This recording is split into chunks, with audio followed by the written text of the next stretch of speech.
Up until the run-up to the election, it was becoming very apparent that the Democratic side of things was actively attempting to recruit men, because it became apparent to them that many men in the United States had, quote-unquote, gone over to the other side.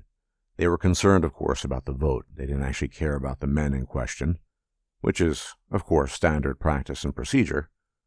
But it did show something for the first time, namely an active effort on the part of Democrats, at least in recent times, to throw out some bait to men. And some of these commercials and things that I had seen were utterly ridiculous, to be frank. What I really want to talk about today is not that, but rather the real reason why people just don't give a damn about men.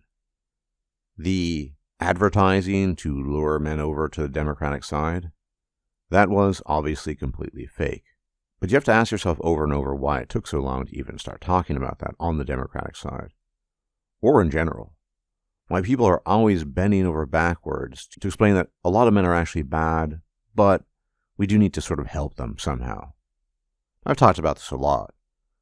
But one thing that's always very apparent to me, a recurrent theme, is looking at different sectors in the labor market and looking at how the distribution of the genders is very distinct at times. You'll be hard-pressed to find, for example, many female plumbers or sewage treatment workers or engineers. But conversely, you'll also be hard-pressed to find many male kindergarten teachers or many male teachers, period. That is to say, within the K-12 system, right? There's just not many teachers left that are male. And the same is applicable to nursing, social work, and so on and so forth. We know about this distribution. This isn't anything new. But one thing I think that's quite interesting is looking at the publishing world. Because I've been doing some research recently. It was intended to be separate to this video, but I think I'm going to integrate it into this video regardless because it's relevant. Basically, the publishing world, whether it's the United States or the UK, is something like 80% female. And it's no surprise that a lot of the fictional books written these days are written by women. And in some instances, this number is higher than even 80%. Now, I bring this up, this weird inequality, if you wish to call it that, this imbalance in the publishing industry, for a number of reasons. Number one, people wonder oftentimes why men are not reading as much as women. This is a quibble people have frequently. Part of that is just down to, generally speaking, as I said, the attention economy and being distracted. This applies to women too. But part of it is that a lot of fiction just isn't being written for men anymore. But more importantly, and this really gets to the heart of the issue, you have to ask the question, why are people not up in arms about an 80-20 differential in an entire sector of the labor market? Publishing dominated by women. And nobody is concerned about that. They're not concerned that most of these women are not minorities. And they're absolutely not concerned that there are hardly any men there. And this applies to basically every other sector.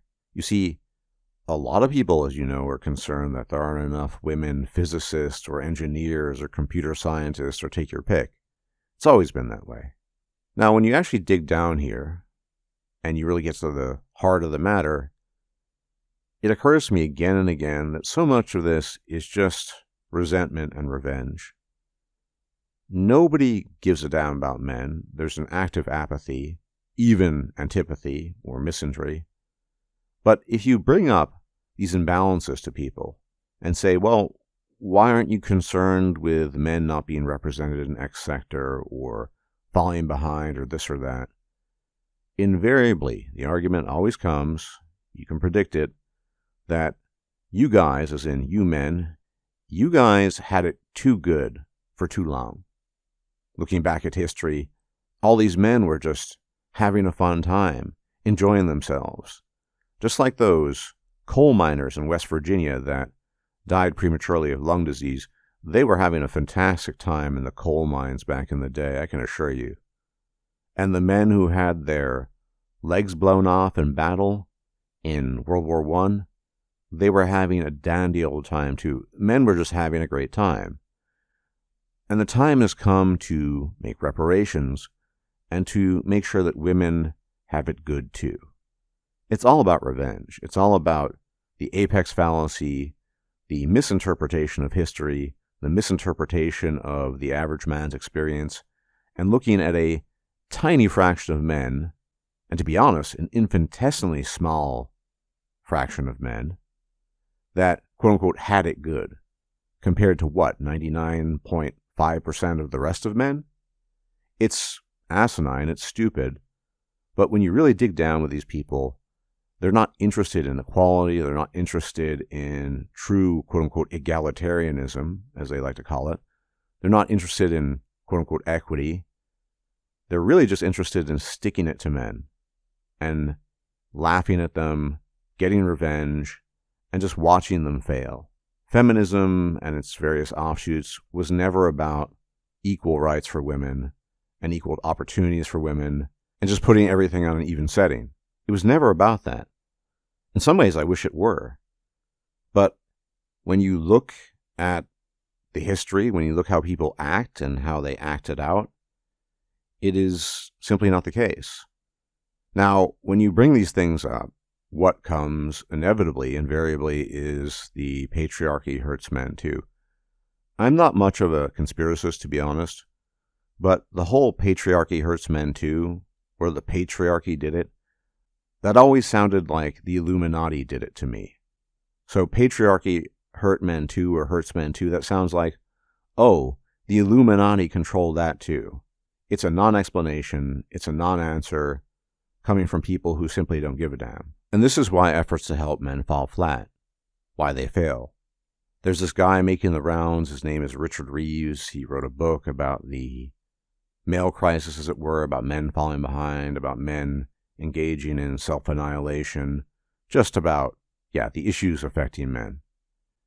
But before he talks about any of these issues, he has to give this 10-minute speech about how he's not trying to pull down women, diminish them, hurt them in any way. And yes, there are bad men, but it's not all men. Always with this conditional preamble. Always. Which he says is necessary to reach people, and he believes in it. Well, the funny thing is, if I were a betting man, and I actually had money to bet, which I don't, I would say his work, and he started some institution in Washington that is allegedly there to help men and boys, his work will, again, fall flat. He's not going to make headway. That's just the way it is. And I'm kind of okay with that. Not in the sense that I think it's good. I don't. I've never liked the apathy, misandry, disdain shown towards men. But it's one of these situations where it is what it is. The only thing I wish people would be honest. This is about revenge. This isn't about setting the record right. And it never has been. Which is why this whole election business, up until the actual election, was so interesting and amusing. Because it was so transparently fake. This concern for men, this desire to bring them onto the other side. Because we all know now there's this huge division. There's always been this division, mind you, but much greater division. And it just so happens that men, in the majority this time around, were voting Republican, specifically for Dumpf. I think this is kind of a wake-up call, but the response to the wake-up call has been completely mismanaged. Because men at the stage just don't buy this stuff anymore. They don't actually believe that these fake attempts of showing concern, these fake attempts to help, are legitimate.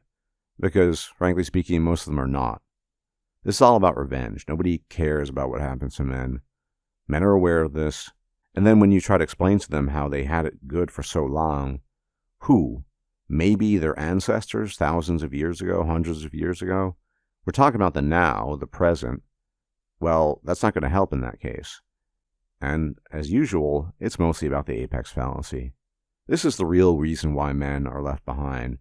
Yes, a lot of it has to do with apathy. Yes, a lot of it has to do with misandry, disdain, lack of care. That's a huge chunk of it. But ultimately, you can't help men because in the eyes of the many, they need to have revenge exacted upon them for all their evil doings in the past. That is the consistent narrative you'll see in the mainstream, on the left, and it's not something to be overcome. This is why I've kind of lost all sympathy for these efforts at attempting to help men, because they will invariably always fall on deaf ears. It is Sisyphean work, if ever there were Sisyphean work. You're going to push that boulder up, and it's going to roll back down. And the problem is, there's probably no satisfaction in it. Sisyphus enjoyed, allegedly, according to the French author Camus, He enjoyed pushing the boulder up. I don't know if these guys are going to enjoy pushing the boulder up just for it to roll back down. But that's a lot of men, unfortunately. I think the appropriate response to the disdain, the lack of care, the apathy, and yes, the desire to exact revenge on half of the human population, I think the appropriate response is your own apathy, your own not giving a damn, and just doing your own thing.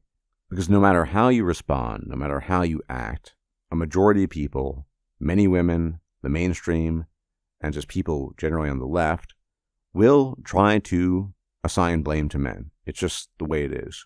So the response to that has to be, I don't care, I'm just going to do my own thing, and ignore it. There's no way you can appease people that hate you at their core. It's the old adage, give them an inch, they'll take a mile. In any event, thank you for tuning in. Many special thanks to my patrons on Patreon and my donors on PayPal. You guys are the best. Without you, this channel could not exist. You have my everlasting gratitude. And if you can all hit the bell icon to be informed of my videos, it'd be much appreciated. And engage in the usual YouTube jazz. Like the video, comment, share, and subscribe. It's appreciated as well. If I'm still alive, I'll check it out next time. Until then, may the gods watch over you. Bye-bye for now. If you liked this video, please like, share, and subscribe.